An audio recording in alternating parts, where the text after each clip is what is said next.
Learn the most advanced recruiting techniques. Land the most desirable talent. Launch your company towards massive success. This is the Higher Power Radio Show with Rick Girard. Good afternoon, everybody. We're talking about unintended consequences of poor hiring process. Bad hires are the negative effect of an unstructured interviewing process, and a bad hire will manifest itself in the performance of your company. I'm Rick Girard, and welcome to the Higher Power Radio Show. Our mission is to discuss and deconstruct insights from top-performing entrepreneurs and industry experts. Every week, we uncover tested, tactical solutions to solve your company's toughest hiring challenges. Today, our guest is Mr. Richard Franzi, the CEO and founder of Critical Mass for Business. Rick is also the author of the best-selling book, Killing Cats Leads to Rats, Mitigating the Unintended Consequences of Business Decisions. He currently chairs CEO peer groups throughout Los Angeles and Orange County through his partnership with Renaissance Executive Forums. And he's the host of the Critical Mass radio show and podcast here on OC Talk Radio. Rick is also a nationally recognized thought leader on the power of peer learning for CEOs and business executives. Rick, welcome to the Higher Power Radio Show today. Rick, it's good to be here. Absolutely. Volume's a little down, but hey, so we're going to cover a few things. We're going to talk about kind of your book, and we're going to blend it into what I do. Yeah. So it's going to be fun. We're going to talk about unintended consequences, and we're going to be doctors and discuss kind of the symptoms, the diagnosis. You have kind of what we call a secure model secure model, which we're going to talk about, and then of course the prescription at the end. Good. So let's start with the symptoms. Companies hire for skills, right? I mean, where do you see are the kind of the biggest issues here in this process? Well, I have to give part credit to you and the presentations that I've seen you give to business owners here in Southern California. Thank you. Yeah, no, truly. And it kind of connected my book to your concept. So a lot of what we're going to talk about today is kind of real time because I just saw you most recently last week give this talk.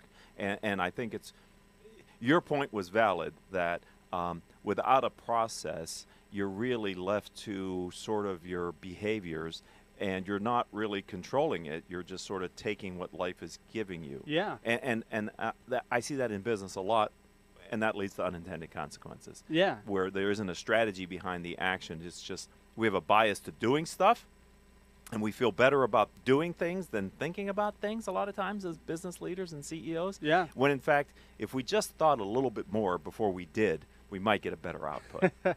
What is it? The poor planning. Oh God, I forgot the saying. But essentially, if you fail to plan, you should plan to fail, right? Right. Exactly. So I've been a big proponent of this for a while. As far as hey, look at you've got to think about what your hiring process should look like and how it's going to be attractive to people. Right. Especially in this market, it gets even tougher and tougher. Right. And so I see the lack of planning evidenced in bad hires. And that's kind of the premise of what we're going to talk about here today. Yeah. Because people focus on the symptom and not on the cause. And you can't solve the problem by trying to cure the symptom. You have to go back and find the root cause of it. There's a whole pharmaceutical industry that would probably disagree with you on that. All right. Well, we're only playing doctors today. We're not actually paid like them. We're playing it on the radio. Right. Right. Right. So now we could add that to our resume. We play a doctor on TV. On the radio. Right. All right. So, so winging it doesn't work. No. That's really what we're saying here. If you believe that your people are your most important asset, you should plan to bring in the right type of people and plan a process that attracts the right. One of the key things that I heard that I took away that I'm sharing, I hope you don't mind, with other people that I've seen since I've seen you talk is your process and the way you explained it to the CEOs that were in the room when I saw it was you want to attract a high performer. Yeah. And so you have to have a process that high performers resonate with. Yeah. And an unstructured, ill-defined, poorly constructed interview process does not seem attractive to a high-performing candidate, especially, as you said, in this job economy when they're probably already gainfully employed. Yeah. It's not like they're out on the streets during the Great Recession where even good people were looking for work. Yeah, right? Absolutely. That's so very true. So then let's ask the question, why? Right. Why do we not as business owners, why do CEOs, I mean, you interview thousands of CEOs and you talk to a lot on a daily basis. Why don't CEOs kind of think about this part of their process as being a more important, it's actually probably the most important piece to their hiring process? I think they're uncomfortable with the process. I think it's a very real situation. You're sitting across the table from another human being. You're passing judgment and trying to make decisions.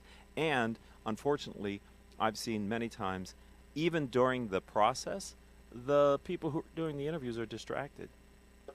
Yeah. They're distracted by the demands of the business. They're distracted by things that are going on.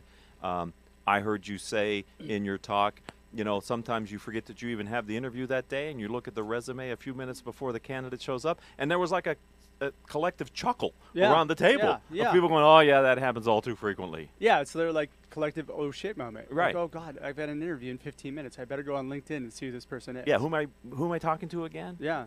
And for a high-performing candidate, that shows through. Yeah, absolutely. You know, it's interesting. Google did this thing where they actually create interview panels, and so everybody preps for it. And when you run through, like, the hiring managers are not part of the decision-making process. Wow. Strange, right? Right. But the guy who designed it is a guy named Laszlo Block, and he was the head of talent there for a number of years. And Laszlo kind of decided, hey, we want to take out all bias, and we want to make sure that we're getting people that can provide diversity of thinking into the groups as well. So that's why they designed their hiring process that way. Makes sense. And they've shifted completely away from the, hey, you're the size of a quarter and you're in a blender, how do you get out type thing. Okay, because you know, the secure model, which we write about here in Critical Mass, in Killing Cats Leads the Rats, which is the third book in the Critical Mass book series, you know, the S in the secure model is to slow down the decision process. And what we don't mean is don't make decisions. What we mean is be more methodical about how you approach a major decision. Yeah. And I will argue that your hiring decisions are the most important decisions you're going to make in your company, because I believe an engaged workforce is the #1 competitive advantage that a company can have, and that starts with your hiring process and bringing in people who have the likelihood of being an engaged employee in the first place. Now, I saw your video in your keynote that you gave where that was something that you kept driving home, was that your workforce is the most important thing. Right. Right. So you got to keep them. You got to keep them engaged, and you got to attract the best people. Right.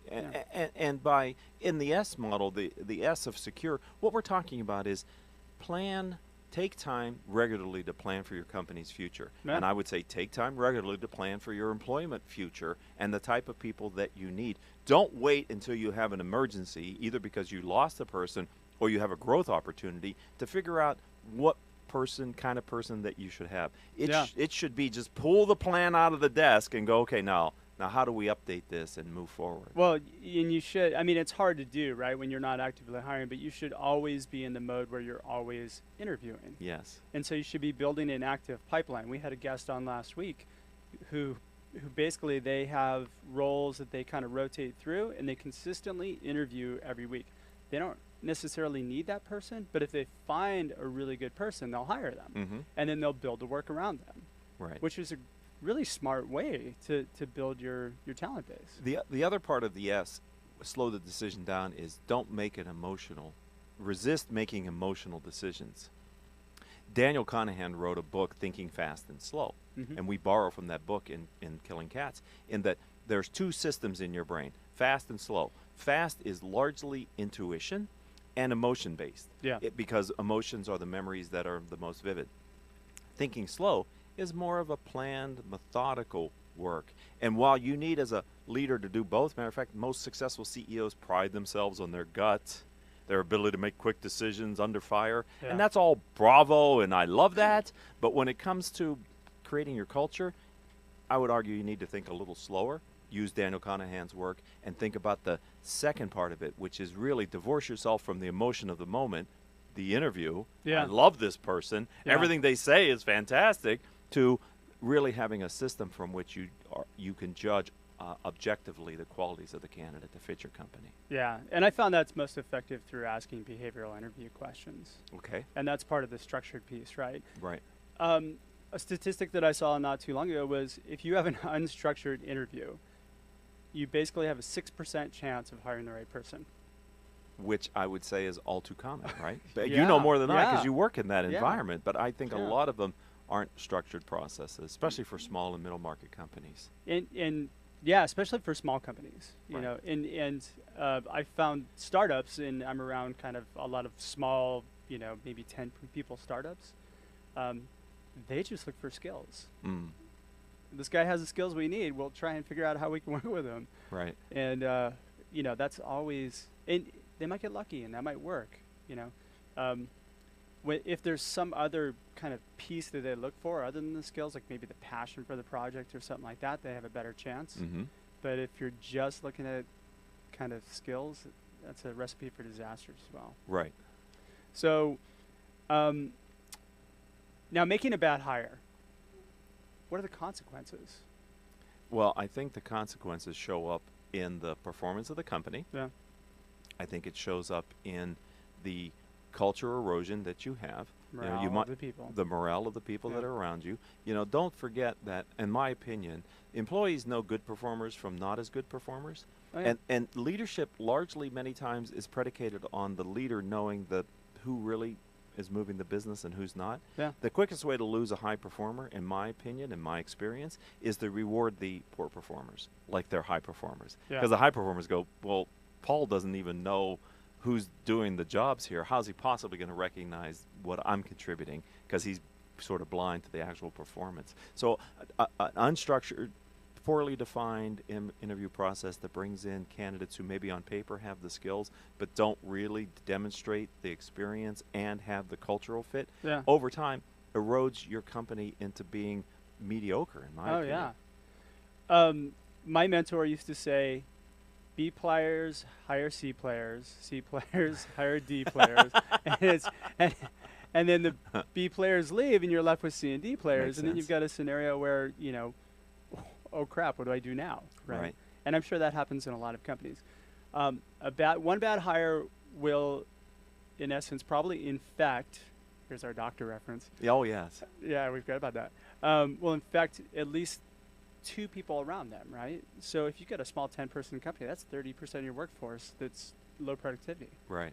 Whew, that's Yeah. not good. No, and Jim Collins calls them terrorists on board. You know, Ooh, I like it. 68% of the American workforce is not actively engaged in the company that they're working Yeah, for. yeah. So, this is a well-known statistic. It's measured every year by Gallup. It's undeniable fact. Yeah. It is not folklore. It's researched by Gallup and others. Oh, It's a absolutely. proven fact. Yeah. So it's the rare company that has a truly engaged workforce and culture. And I can confirm that because 7 out of 10 calls that I make, I usually get somebody who's responding back to me. Okay. So, So that's anecdotal yeah, confirmation. maybe I'm just that good. I don't know. I don't know. Maybe you find the pain as a doctor. You probe for the symptoms. I do probe for the symptoms. There you go. All right, so we're going to take a quick break. We're talking to Rick Franzi, CEO and founder of Critical Mass Business. When we come back, we're going to talk a little bit about your secure model. I Okay. want to delve into that, and we're gonna provide a prescription to your woes. There you go. We'll be right back.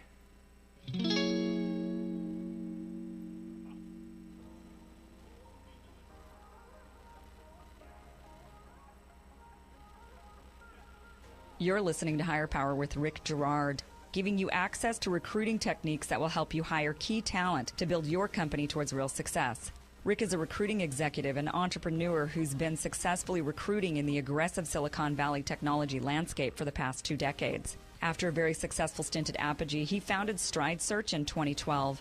Based on a lean efficiency model, Stride has uniquely positioned itself as a leader in retained search for the most critical talent hires within a small organization. Whether you're a startup executive or recruiting professional, by listening to Higher Power with Rick Gerard, you will walk away with skills to help you attract and hire great talent. Now back to Higher Power with Rick Gerard.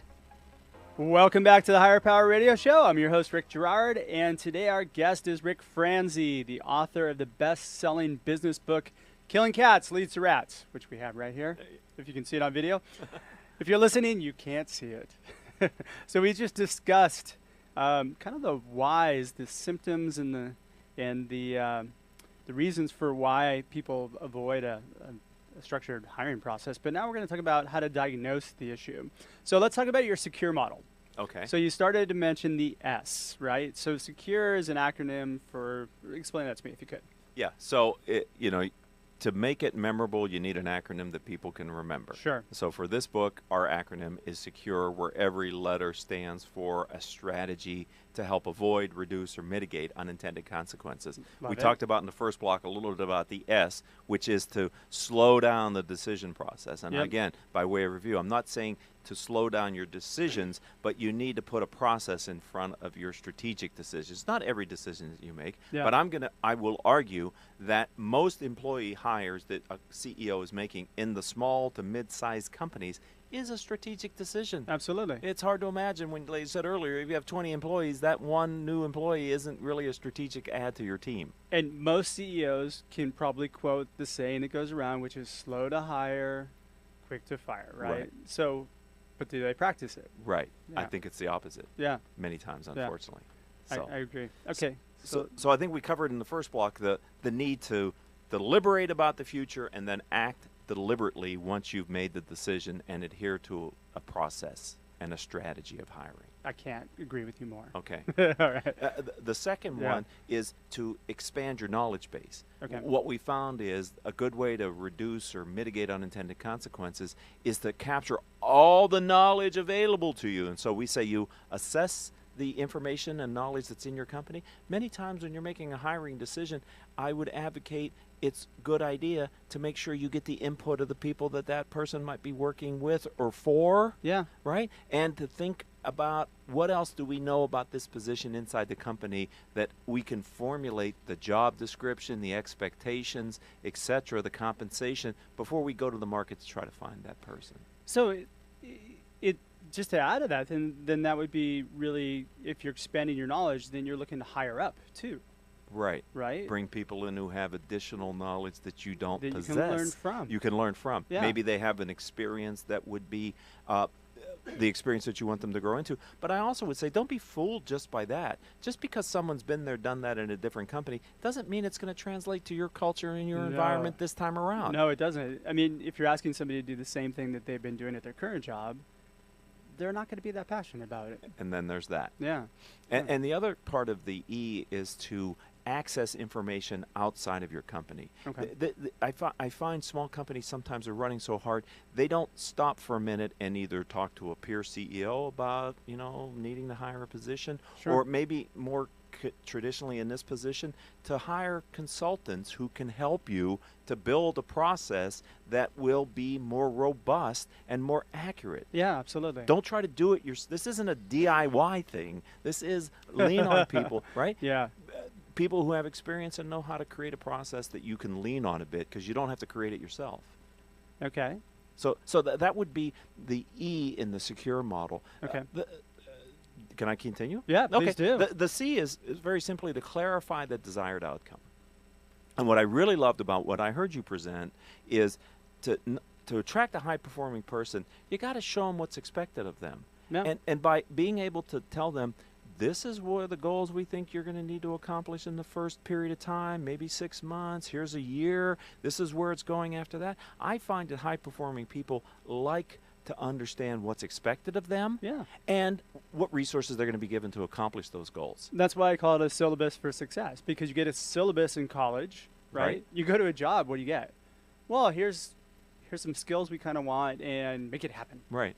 Surprise. Here's a job description for the last guy that, for whatever reason isn't here anymore. Yeah, and he right? didn't make it. Yeah. Right. No, so I think the premise again, and I love what you position, you want to attract high-performing people, so you have to create a process that they enjoy from the get-go. Absolutely. So that they'll think positively about being a part of your organization. And so clarifying the outcome, which is the C in secure, is really what you said, in my mind. It's building that roadmap to success and clearly articulating what you expect of them. Yeah. And a high-performing person will go, well, that's a challenge or not.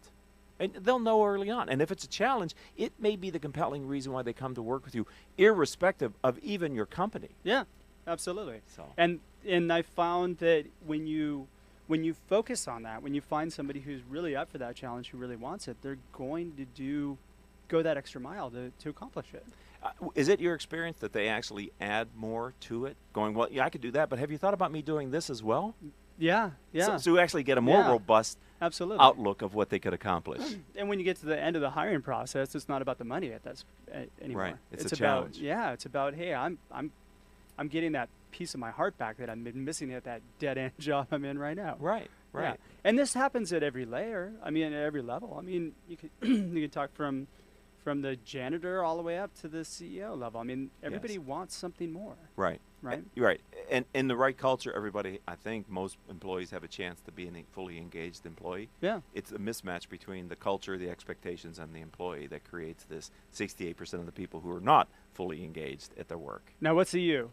Well, the U is unify the team. Okay. In the book, what we talk about is make sure you're not a micromanager. It's the quickest way to kill teamwork is to be controlling. And we talk about 6 ways of delegation. The way not to be a micromanager, 2 things, simply. Effectively delegate. And some people aren't comfortable in delegation because they don't know how to articulate the expectations. And so we give them a 6-step delegation rules that you clearly communicate how much authority, responsibility, and outcomes that person has, which can really help a manager who's uncomfortable delegating with a model they can lean against to delegate. Yeah. The other part of it is be collaborative. It really is amazing how if you open up your thinking to your team, if you have high-performing team and a good culture, how people can help you to see your blind spots and sacred cows. And the best ideas are not going to come from you. Right. They're going to come from the others around you. Right. And if you have a job opening, I would think to apply the secure model to this process, ask the people around that job what's missing. What would make this job even more impactful, and how could we maybe redesign it? This is an opportunity because we're going to hire a high-performing person. So what else can we give them, or what should we be giving them in this job? Because my experience is if you have a project and you let people contribute to it, even if the person said, I like the color of blue on my cover, when the book comes out, that person feels ownership to the book because, look at this book, I helped to create it. I picked the color of blue. Yeah. Even the smallest things, people can become aligned to your goals because they feel involved in collaborating on it. Yeah. And as a CEO, your job really should be managing culture, right? Yes. In today's age. Yes. And I know our engineer, Paul, really hates the word culture, but I love it. Culture. Well, he's off camera, so we don't have to worry about him. The All right, R. Yeah. R. The R stands for retaining control. Okay. What we see in the maybe as it approaches to the hiring process, you should be very clear about the systems that you're going to be using to hire this person. You talked about, and I vividly can see how this would work. If a candidate spends an hour with one person and 20 minutes for the next person, and then has to wait a half hour to meet with the third person they were supposed to meet with because that person is running late, a high-performing person goes, do they really value this position? Am I really going to, is this the kind of place I want to be? Yeah. Versus a process that says from 8 to 9 you're with this guy, and then we're going to take a break, then we're going to give you a tour, and you lay it out and you follow that. A high-performing person goes, these people have it dialed in. So during the hiring process, don't forget to see how your company is reacting through the eyes of the candidate, so that you do not turn off the highest performing people because you look. And if something happens, then explain it to them. Yeah. Normally this is what we had planned, but because of this interrupt, we're going to have to either reschedule or do something else. You have to retain control for the process and not let it just go off and happen thinking everybody knows what to do. That's what happens. The process just kind of happens. It meanders. It dies, right? It could live or die based on time. Right. Right. Time and quality of interview, because in your talk I heard you say every interviewer should have a knockout question. Some question that culturally says, regardless of how much we love you, your answer to this means, I'm sorry, we're going to stop the interview at this point. And that's retaining control, allowing the individual to go, well, you know what, they didn't answer the knockout question right, and so I called a halt to the interview process. Yeah. And it saves everybody time. You can actually give the feedback right there and say, hey, look at this is one of our core values. You know, I learned a lot of this from, I went through the interview process a few years back at Amazon. I had a friend who works over there, and he tried to bring me on board. Okay. And it was really impressive how I was there for a long time, and they grilled me, but the timing was like, boom, on point. I didn't have to wait. One person took me to lunch. We had it was structured out. And I was like, wow, this is, even though everybody complains about how hard it is, and they tell you, like, we expect a lot out of you, the interview process was impressive. Right. It just was. Right. And I think high-performing people don't mind working hard. No. And don't mind having high expectations. Not at all. And don't mind feedback. Matter of No. fact, they crave feedback. Yeah. Right. If you don't give a lot of good, but it has to be good, specific feedback. You can't be general, worthless, oh, you did really well yesterday, Rick. A high-performing person says, no, tell me what I did well and how I could do it better. Yeah. In my experience. Yeah. That's a tricky thing for a lot of companies because of where we are as a state and being so, litigation happy, right? Right. Because, I think a lot of companies want to give accurate feedback because that would help you out in your interview process. Mm-hmm. But you can't tell people sometimes some things, I would imagine. Right. Yeah.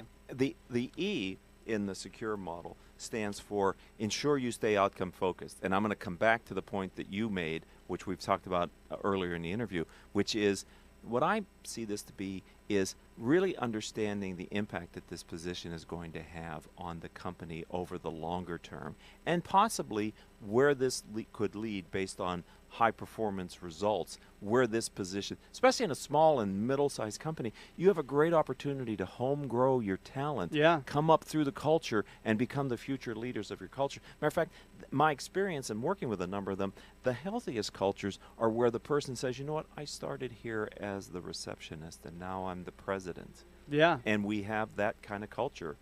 That's awesome. Right? Yeah, absolutely. It's funny, I have just another example. I have a client right now that's an outstanding client, and they hire at the director level with the expectation that this person is going to be our VP. Right. And this person's going to be our CMO, and so this is kind of, they create this path for them. Especially if they're a smaller growing company. Yeah. They don't need a CMO today. No. But they know at some point they do. Why not train the person now to be that position versus going out in the marketplace and finding that person? Well, you're creating longevity for the employee too, right? Right. Yeah. And tradition and culture and Yeah. and so culture for me is started and ends at the hiring process. If you don't extend the culture into the hiring process, your culture will be overrun with highly qualified people who don't fit. Yeah. Then then there's a lot of organizations that are like that. Right. And people go in the company go, how come we're not the kind of company we were when there was 20 of us and we were all here till 11 o'clock at night and all giving it our all, and now we're out of here at 5 o'clock. I mean, there are stories of companies, and I won't name names because we're on the air, but there are stories of companies who lose the magic sauce to the culture.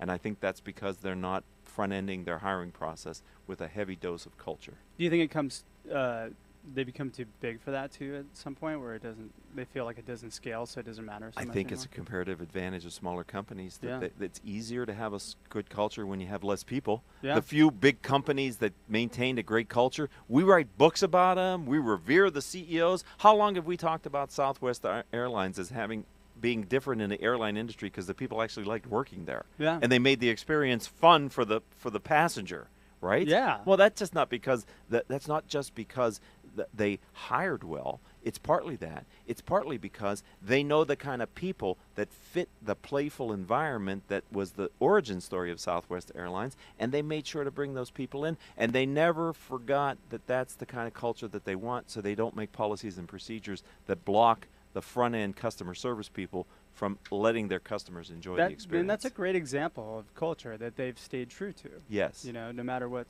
scale. Right, and to Herb Kelleher's credit, I mean, he created the culture, but he was able to find a successor who she could maintain it, and the company can move forward. Now, a lot of the airline industry is making a lot of money now, so the days of airlines going bankrupt are in a distant past, but, cycles come back. Yeah. Southwest Airlines has been able to consistently deliver high-performance financial results as well as outstanding customer loyalty and support. I love it.